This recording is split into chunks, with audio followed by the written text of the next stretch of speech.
I am going to teach you how to manifest your dreams with complete clarity and purpose in this video.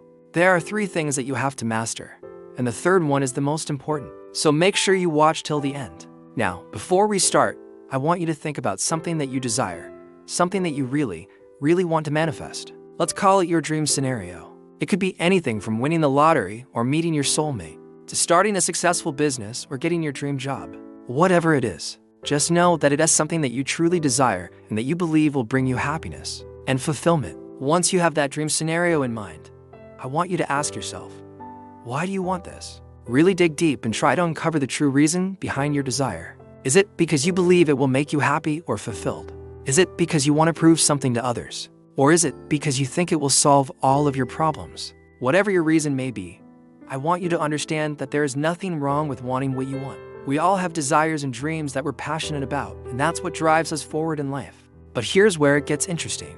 I want you to take that reason and flip it around and ask yourself, what if it doesn't make me happy? What if it doesn't solve my problems? In fact, let's take it one step further. What if it creates new problems or makes my current ones worse? This might seem like a strange exercise, but it's actually a very powerful way to challenge our beliefs and assumptions.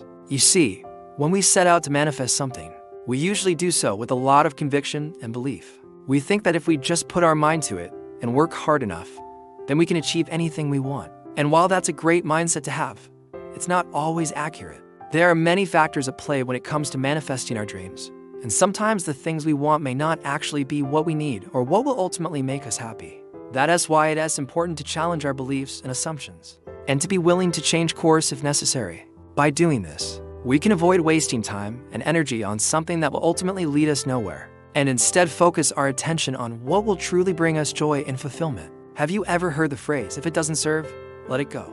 This is a mantra that many people live by who prioritize their mental and emotional well-being. Essentially, this phrase means that if something or someone is not serving your highest good, then it's time to let them go. This can be difficult to do, especially if you have strong feelings towards the person or thing that you're letting go of. But it is important to remember that sometimes we need to make room for new things in our lives in order to grow and evolve. For example, if you have a friend who is constantly bringing you down or making you feel bad about yourself, it may be time to let them go, even if it's hard to say goodbye. Similarly, if you're in a relationship that is causing you more pain than joy, it may be time to move on and find someone who treats you better. Letting go of things that no longer serve us can be scary, but it's often necessary in order to create space for new opportunities and experiences. By letting go of the old, we can make room for the new and allow ourselves to grow and evolve into the people we were meant to be. I know that letting go can be challenging, but it's also incredibly liberating. When you release the things that are holding you back,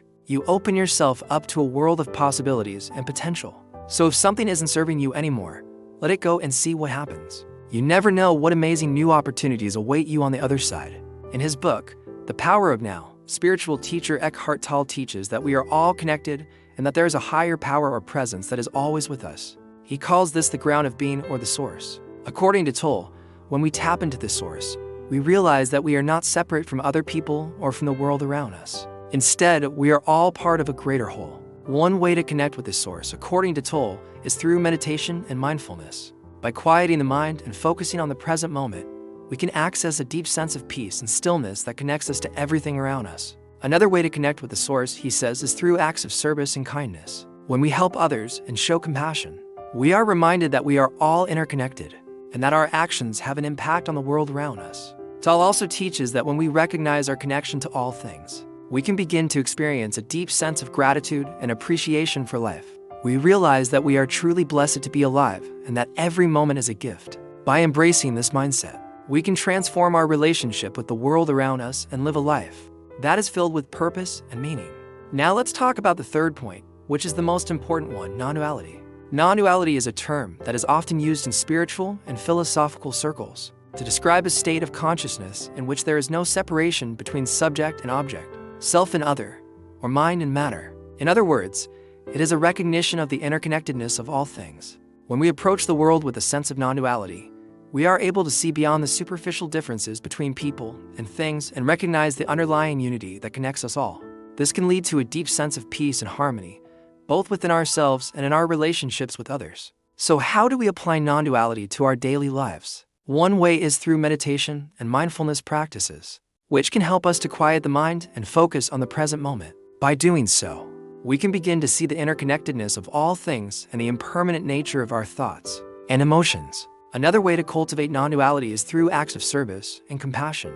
When we reach out to others and help those in need, we are reminded that we are all part of the same human family and that our actions have an impact on the world around us. By embracing a mindset of non-duality, we can create a ripple effect of kindness and compassion that can touch the lives of countless people. In conclusion, mastering non-duality is the key to unlocking our full potential and creating a life that is filled with meaning and purpose. By embracing the teachings of Eckhart Tolle and other spiritual masters, we can learn to see beyond the superficial differences that divide us and recognize the interconnectedness of all things. When we do so, we open ourselves up to a world of infinite possibilities and create a ripple effect of love, peace, and harmony that can touch the lives of everyone around us. Thank you for watching.